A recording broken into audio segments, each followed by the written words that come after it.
Gary Wall here, and this is Bridging the Week for July 6th to 10th, and today is July 13th, 2015. Good morning. Enforcement actions, private litigation, and guidance regarding the criteria for regulatory investigations took center stage in developments impacting the financial services industry last week. In one disciplinary action brought by the Financial Industry Regulatory Authority, there were no fines, apparently in light of the quote-unquote extraordinary cooperation of the named broker-dealers. In the publication of Enforcement Referral Criteria, the United Kingdom Financial Conduct Authority provided insight into its thought process for commencing investigations for possible wrongdoing. I didn't do a video last week because I actually didn't expect to provide any version of Bridging the Week because of the Independence Day holiday. But I did, and I'm glad to be back to the video this week. So, let's get started.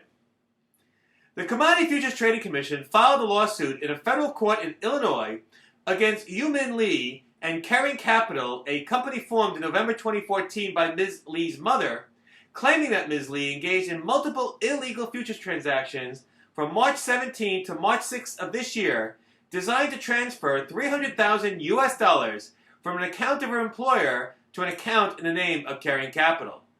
Simultaneously, the CFTC obtained an ex parte asset freeze against Ms. Lee and Caring Capital. According to the CFTC, Ms. Lee entered multiple non-competitive buy and sell trades in her employer's account meant to lose money and corresponding sell and buy trades in the Caring Capital account to make an equal amount of money, all in distant Eurodollar futures contracts traded on the Chicago Mercantile Exchange. The CFTC claimed Ms. Lee chose these distant futures contracts and traded them on CME's Globex platform outside of regular trading hours to ensure she could trade the two accounts opposite each other. The nature of the trades was a money pass, said the CFTC. The CFTC seeks disgorgement of funds allegedly transferred to Caring Capital, a prohibition of similar conduct, and fines, among other sanctions. The Board of Governors of the Federal Reserve System entered into an agreement with Santander Holdings USA Inc., the bank holding company of Santander Bank, and various non-bank subsidiaries for Santander Holdings to strengthen its board of directors' oversight, risk management, capital planning, and liquidity risk management. The agreement followed the Fed's identification of deficiencies in these elements by Santander Holdings during a recent inspection. Under the agreement, Santander Holdings has 60 days to submit a written plan to the Fed outlining its proposed enhancements. 5 broker-dealers agreed to pay back $30 million US to retirement accounts and charities for overcharging them mutual fund sales charges in response to disciplinary action filed by the Financial Industry Regulatory Authority. The 5 broker-dealers are Wells Fargo Advisors, Wells Fargo Advisors Financial Network, Raymond James & Associates, Raymond James Financial Services, and LPL Financial. According to the disciplinary actions filed against each firm, from at least July 1, 2009 through December 31, 2014, they offered mutual funds for retirement accounts and charities without sale charges, but failed to maintain adequate written supervisory procedures reasonably designed to prevent such entities from being assessed sales charges. As a result, such entities were wrongfully assessed such charges at the firm, said FINRA. All the entities self-discovered and self-reported their issues to FINRA and were cited by FINRA for their quote-unquote extraordinary cooperation. There were no sanctions other than disgorgement ordered by FINRA in connection with these disciplinary actions, and it appears that each firm was in the process of returning overcharge fees to the customer in any case.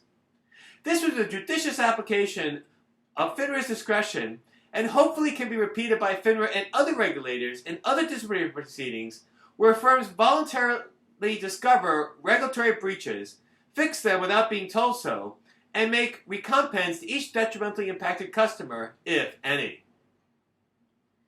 John Corzine, the former chairman of the board of directors and chief executive officer of MF Global Holdings, the parent of the defunct Futures Commission merchant MF Global Inc., and other officers and directors, settled a lawsuit by former investors in the firm from May 2010 to November 2011.